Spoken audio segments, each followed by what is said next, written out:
El Señor esté con ustedes. Con tu espíritu. Proclamación del Santo Evangelio según San Mateo. Gloria a ti, Señor.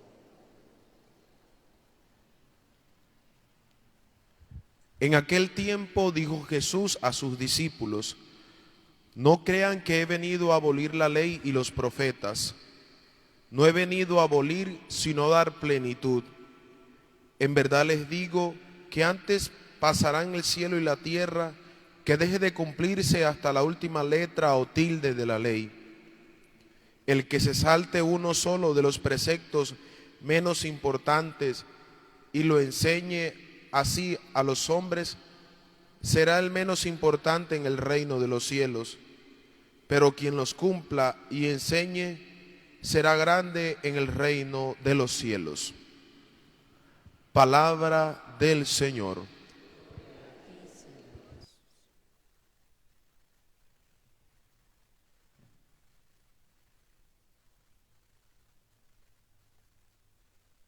Apreciados hermanos,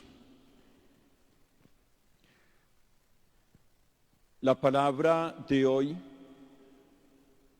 se convierte como en un desafío para todos nosotros, porque como cristianos, con la ayuda del Espíritu Santo, somos invitados a tomar el Evangelio del Señor Jesús, sus preceptos y mandatos, y aplicarlos en la vida cotidiana. Ese es el gran desafío. Prácticamente podríamos recordar aquí a San Agustín cuando hablaba de la ciudad de Dios, de la ciudad eterna y de la ciudad terrena, en donde esa ciudad eterna tenía que hacerse presente en el mundo actual, en la vida cotidiana, y la ciudad terrena debía tender hacia lo eterno. Ese es un gran desafío que tenemos todos nosotros, porque esa es la invitación que nos hace el libro del Deuteronomio. Cuando Moisés habla al pueblo diciéndole: cumplan los mandatos del Señor. Y el Señor Jesús en el Evangelio lo que dice es: no he venido a abolir la ley, sino a darle cumplimiento. Así pues, para nosotros lo que queda es el Evangelio del Señor Jesús, que es su palabra, su mensaje. Allí están sus preceptos, sus normas. Allí está lo que el Señor quiere que realicemos, el Evangelio del Señor Jesús. Y eso pues nos pide invocar mucho la ayuda del Espíritu Santo. Invocar la ayuda del Espíritu Santo, que es fundamental. Hay un libro de un autor ruso que se llama El Idiota, que básicamente consiste en una persona que decide vivir el Evangelio apoyándose en sus fuerzas. Termina fracasado, totalmente fracasado. Nosotros tenemos que invocar el Espíritu Santo, que venga sobre nosotros, que nos asista. Y luego pues, invocando el Espíritu Santo, hay que leer, meditar, memorizar el Evangelio, tenerlo presente, porque es conocerlo, es conocerlo. Y ya pues conociéndolo, lo repito, con la ayuda del Espíritu Santo, tomar esta palabra del Señor Jesús y hacerla carne en nuestra vida cotidiana. Y el Evangelio ha de estar absolutamente en todo, en todo. En mi vida personal, en mi vida familiar, en el trabajo, en el deporte, en el ocio, en la cultura, en economía. Debemos tomar el Evangelio del Señor y que se convierte entonces en la norma suprema desde la cual nosotros orientamos todas nuestras actividades.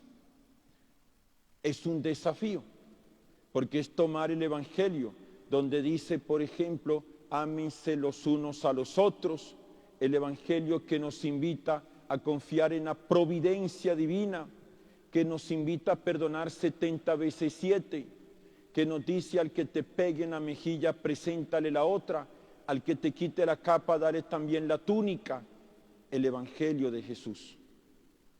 Entonces, es tomarlo y aplicarlo en la vida cotidiana. El Evangelio, pues, es la máxima norma que nosotros tenemos. Ánimo, pues, con este desafío que hoy se nos presenta. Y este desafío es lo que nos conduce a una vida auténticamente cristiana. Sigamos, hermanos, comentando estas apariciones propias del ciclo de Lourdes, de Nuestra Señora. Y bueno, digamos que la quincena de apariciones terminó el 4 de marzo y que quedan solamente 3 apariciones más. La primera de las que quedan es el día 25 de marzo, que la voy a comentar el próximo domingo, que no es 25, pero como 25 cae lunes santo, estaremos celebrando a Santo Etsiomo. La siguiente aparición es el 7 de abril, donde se da el milagro del cirio, donde Bernardita le entregan un cirio grandote y mientras está la aparición, ella coloca prácticamente sus manos allí y en ese cirio grande, durante toda la aparición, tiene las manos allí y no se quema. Tanto así, hay un doctor muy reconocido, ateo, apellido Dussault, que llega escondido, inclusive con una capucha, a ver la aparición. Dice que después que Bernardita termina, este médico, si no estoy mal, creo que es médico ateo, se acerca, le revisa las manos y dice, esto es inexplicable, e inmediatamente se convierte. Y se convierte convertido en un difusor casi que extremista de las apariciones de Lourdes. Y la última aparición es el 16 de julio, donde Bernardita, que tiene prohibido ir a la cueva, cuando vayan a Lourdes se darán cuenta, ella se acerca, pero se acerca del otro lado del río. Cuando vayan a Lourdes se darán cuenta de una pequeña imagen, ¿sí?, de Bernardita del otro lado de la cueva, lejos. Y cuando termina esa aparición el 16 de julio, Bernardita dice, ya la Virgen no se me va a aparecer más, ya nos veremos en el cielo. Entonces, el próximo domingo comentaré la aparición del 25 de marzo, que es muy interesante, que es como el gran día. Pero quiero resaltar hoy, hermanos, un detalle de Lourdes, que son los milagros. En Lourdes, oficialmente, documentados y reconocidos por la Iglesia, solamente son 70 milagros. Y hay una lista de 2.700 hechos inexplicables. Alguno pensará, ¿por qué tan poquito? Solamente 70. Primero, porque muchos de los beneficiarios se quedan callados. Muchos reciben el milagro y se quedan callados, no dicen nada. Y segundo, porque quien, digamos, es beneficiario de un milagro, se tiene que someter, porque esa es la palabra, someter a una cantidad de procesos, investigaciones, interrogatorios, que en ocasiones son más bien difíciles, cansan y terminan inclusive hasta fastidiando. O sea, y aquí quiero resaltar como 7 aspectos que se tienen presentes para que un milagro sea reconocido como tal. Por ejemplo, los milagros casi todos son de enfermedad, una curación milagrosa. El primer aspecto es que se debe tener certeza de la enfermedad. Uno de los milagros más famosos de Lourdes, óigase bien, es de una persona que tuvo un accidente, creo que de un tractor, y allí prácticamente se le partió la pierna. O sea, prácticamente la pierna se le desmembró. Y bueno, cuando llegó a Lourdes, a un santuario de Lourdes en Francia, prácticamente cuando iba en el bus, esa pierna ya iba, ¿cómo se dice?, cangrenada. O sea, ya todos los pasajeros del bus murmuraron, se quejaron, porque es que ya esa pierna ya estaba ya putrefacta. O sea, y prácticamente estaba casi que desmembrada. Una cosa terrible.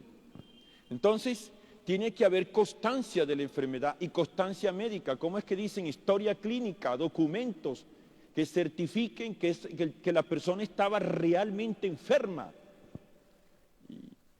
Y constancias muy claras, el primer requisito. Entonces hay mucha gente que ese requisito no lo tiene. Lo segundo es que la enfermedad sea grave. Que la enfermedad sea grave. Aquí no estamos hablando de una fiebre, aquí no estamos hablando de una gripa, aquí no estamos hablando de una muela picada. Aquí no estamos hablando de eso. Aquí se refiere de una enfermedad realmente grave.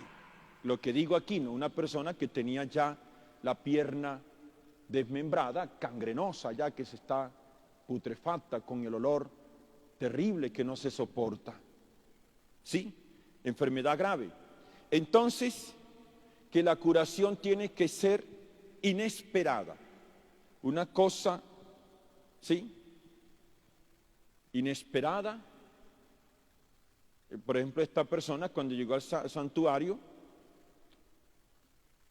sea, de repente se puso en pie. Y fueron los demás los que le dijeron, oye, ¿tú qué haces? ¿Tú por qué estás caminando? Entonces fue que se dio cuenta, una cosa inesperada. Luego, instantánea. O sea, la curación tiene que ser en el acto, ahí, inmediato. O sea, no es que hoy primero se le quitó el olor, al día siguiente se le unió el hueso, al otro día entonces ya le apareció la carne. No, instantáneo es que, refiriéndome a esta pierna desmembrada, o sea, hueso, músculos, nervios, todo, instantáneamente, ¿sí?, se sanó, instantáneamente. Curación completa. No significa que solamente el milagro fue porque se le unió el hueso y bueno, la carne ya hay que quitársela porque no se le curó, no. Es completa, curación completa. Carne, hueso, nervios, completo. ¿Sí? Duradera. Yo recuerdo que cuando estábamos allí, fuimos a un pueblo de Antioquia donde está el padre Marianito. El postulador de la causa nos dijo, pidamos un milagro, pero que no sea un cáncer. Porque el detalle de los cánceres es que vuelve a aparecer y aparece por otra parte. Entonces, y hay que esperar al menos 10 años. 10 años. En cambio, de la pierna, ¿sí?, fue enseguida, duradera, ya el tipo se fue a trabajar inmediatamente. Duradera, y el tipo murió fue de otra cosa, pero no murió de esa pierna. Sí, una curación duradera. Y que realmente no exista ninguna explicación médica para el hecho, ninguna explicación médica para el hecho. Entonces dense cuenta que la aprobación de un milagro es algo muy difícil y muy documentado y muy investigado, con una cantidad de procesos muy fuertes. Y sin embargo, con todo y eso, hay 70 milagros. 2.700 hechos inexplicables y toda una cantidad de gente que no ha dicho nada y una inmensa multitud de peregrinos que visitan Lourdes y salen contentos. Que ese es como el gran milagro.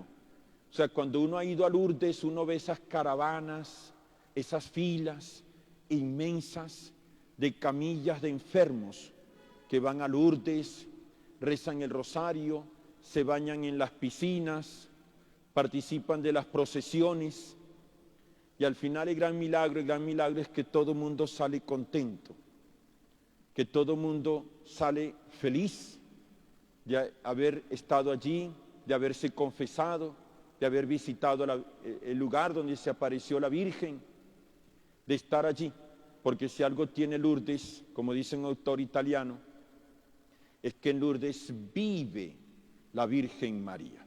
No significa que está allí solamente, pero es sentir de manera especial la presencia de la Virgen María, la presencia de la Virgen María en ese santuario. Bueno, que María, nuestra Madre y Señora, interceda por todos.